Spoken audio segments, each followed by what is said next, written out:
It's Maestro on the beat, baby.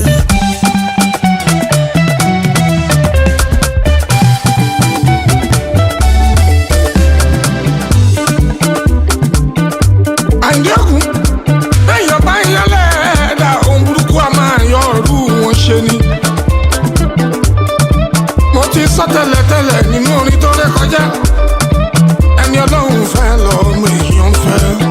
We are very happy to be here tonight to celebrate the birthday of the chairman of Nurtw, Alhaji Mustapha Sego.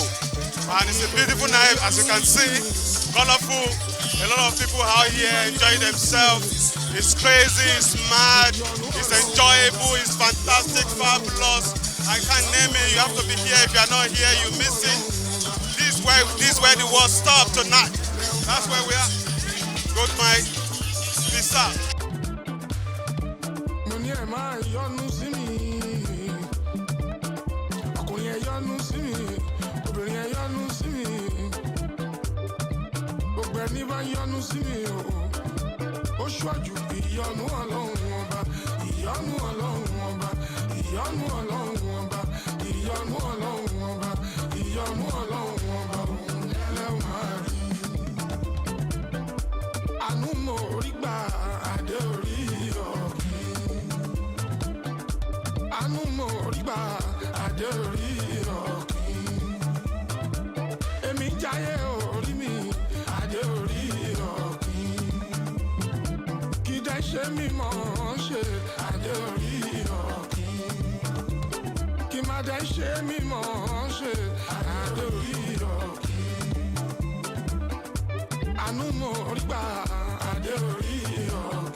Oh yes, àtìrí ẹ àdó ajagunpadé làwọn ọmọ India happy birthday pàdé ní ojú òde sí ẹ ajá yé ọba náà kò sí wèrè olúwa wà ọlọ́wà wà pẹ̀lú ẹ ajagunpadé ọmọ lọ́jọ́ ọ̀bì ó sàtìrí èkó náà pé bí ìhà yín náà Lagos ó yá.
Adébájọ ọkọ Ṣẹ̀rífà o bàbá sírí sọ́lá ìlú ọ̀làdẹ́jẹ̀ ọ̀làpàdà mẹ́ṣẹ̀wọ̀n àti lédi yẹn máa ń hàn lédi yẹn máa hàn ọdún kúndínlá tó ń hàn lé àwọn ẹ̀ṣẹ̀wọ̀n wọn àti Sunday ní àwọn ojú ìwà òṣèwọ̀n fún ìwà ọmọ tán ṣọ́ o lédi yẹn mi sí ní dáre o Kamalọ Poland ọkọ mọ́tì náà. Happy birthday to my amazing brother, a brother of million in one. Alhaji Mustapha Adekunle Sego, Ajagunbari Akoko. I have nothing much to say than to just say he's an amazing person. Ẹni tó ń jẹ tó fẹ́ kọ́ ọmọlàkejì jẹ, a 1 in a million person. Gbogbo dáadáa tó ń ṣe kọ́lọ̀ ń mọ̀ fún wọn. Gbogbo táwọn náà máa ń dé kọ́ túbọ̀ máa rá lànà. Gbogbo táwọn ọmọ náà máa ń dé táwọn ọmọ náà máa rá lànà. He is more than a brother to me. He is everything.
bọ́lá àti johnson fídíò ní ọkọ̀ wúrà o ojú ọlá tẹ́lẹ̀ mọ́fì ní ọkọ̀ ṣáàtì jámánì mi ìtawó ọ̀pádì pẹ̀lú ìsùnkàn ní o àti sàmúsìn lẹ́sọ̀ táwọ̀ àwọ̀ arógún dáre èkìsẹ́ ìtọ́jú sunday tó jẹ́ jẹ́jẹ́ àti bọ̀bọ̀ bá ṣàṣìṣe ṣáyé ẹ̀sọ́jẹ́ sọ́jí o èèyàn tó ṣì ní ìyá wa o after connection ní ìgbòho o.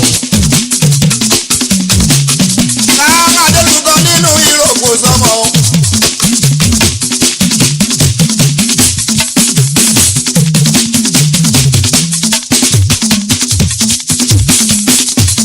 Adélùkọ nínú ìròkò sọmọ. Àwọn ọmọ wẹsẹ̀ jí bọ́lá. Àwọn ọmọ lábàá ẹ̀ka kúrẹ́ o. Àtìgbàdá gbóhùn sókè pọ̀ ọ̀nà tó ààrẹ ìjọba o. Ìrìnàjò ní àlàáfíà màmá yìí pátá ló mú mi wọlé ẹjọ́ mọ́ kúnlẹ̀. Ó pàdé mọ̀ṣú dínàlá ọkọ̀ bọ́lá lèmi tó jẹ́ ṣe kó ní. Bàbá sẹ́ni ọ̀la àdàwọ̀ ti jí bọ́lá. Ọtún bá ládùn ẹjọ́ àwọ̀ wa ni. Ọkọ̀ kíkẹ́rì òyìnbó aláàmúlá òyìnbó ní rẹ̀ sí.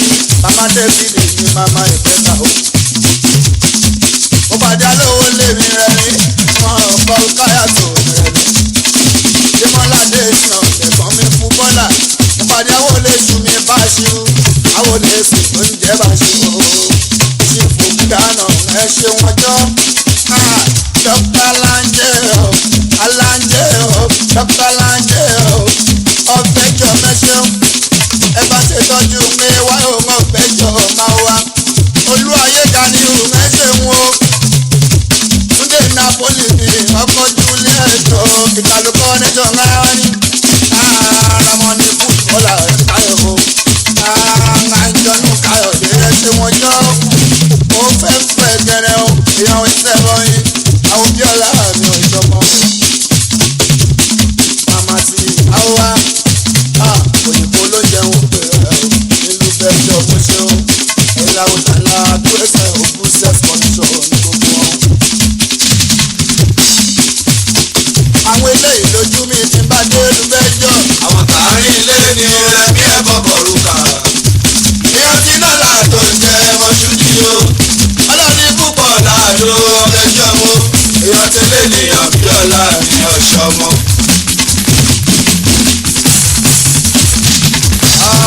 Wá di parí ti bọ́lá. Ìyẹn ní ìfọ̀ àìsáradì. Black and white o, mo ṣe picture ara wa. Ìyẹn lọ́kọ́ mú mi láyọ̀, àtọ́kù dání ní parí.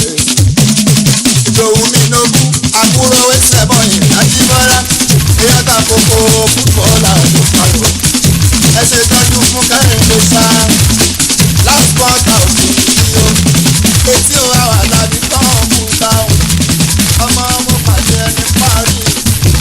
Akínyẹmí ti sọ́dé. lọ́tẹ̀ yìí ìjọ ń bẹ o. wọ́n fi sẹ̀rẹ̀ jọ mẹ́ta ìlàjẹ̀lẹ̀. Mr. Denge, Mr. Denge, Mr. Denge, Mr. Denge, ó ti lè ṣìkà jù, ó ti lè ṣìkà jù, ó kò gbọ́dọ̀ ṣìkà mú, ó gbọ́dọ̀ ṣìkà, ó gbọ́dọ̀ ṣe é tó fi o. Torí ọkọ̀ bọ́lá láfẹ̀ẹ́.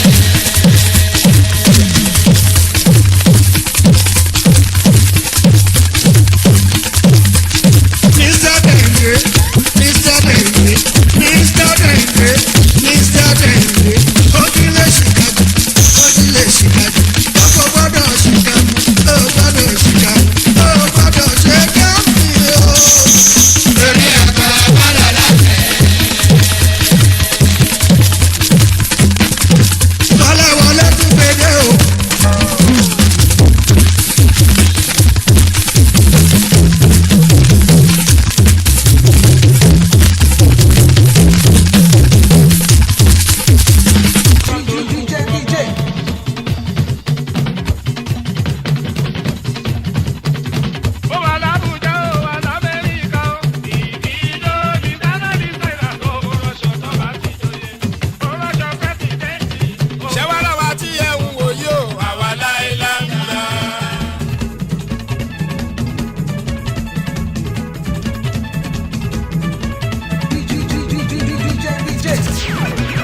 ṣùgbọ́n mo pẹ́ títí o mo pẹ́ títí báyà yí wà padà tọ́ǹkọ́ níṣekúṣe níṣekúṣe pẹ́ láàyè níní ọkọ̀ bá mú wọn àdájà sílẹ̀ o alo ló ṣí wọlé kó kẹrù ẹ̀ àníkàkàrà ẹ̀ máa lọ sílé yìí. mo pẹ́ títí mà ní mo pẹ́ títí báyà yí wà padà tọ́ǹkọ́ níṣekúṣe níṣekúṣe pẹ́ láàyè níní ọkọ̀ bá mú wọn àdájà sílẹ̀ o. Mustapha Sego ajagungbadé àkọ́kọ́ number 1 ní gbogbo Lagos State.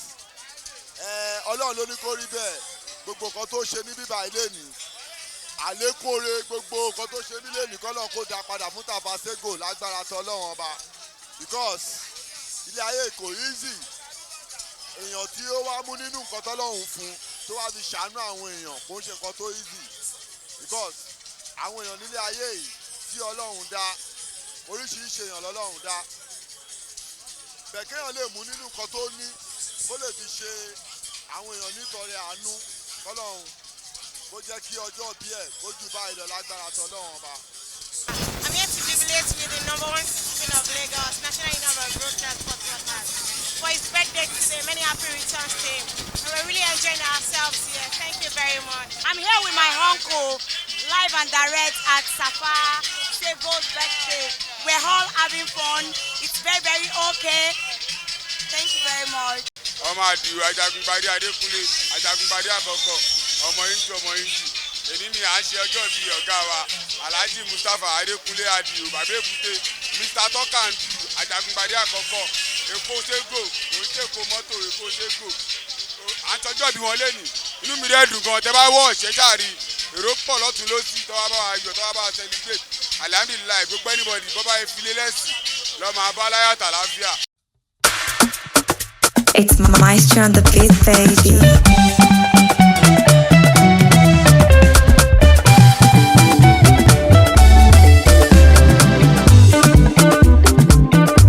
àyẹ̀kùn bẹ́yọ̀ bá ń yálẹ̀ ẹ̀dá ohun burúkú a máa yọ ọ̀rú wọn ṣe ni. mo ti sọ tẹ́lẹ̀tẹ́lẹ̀ nínú orin tó ré kọjá ẹni Ọlọ́run fẹ́ lọ́mọ èèyàn fẹ́.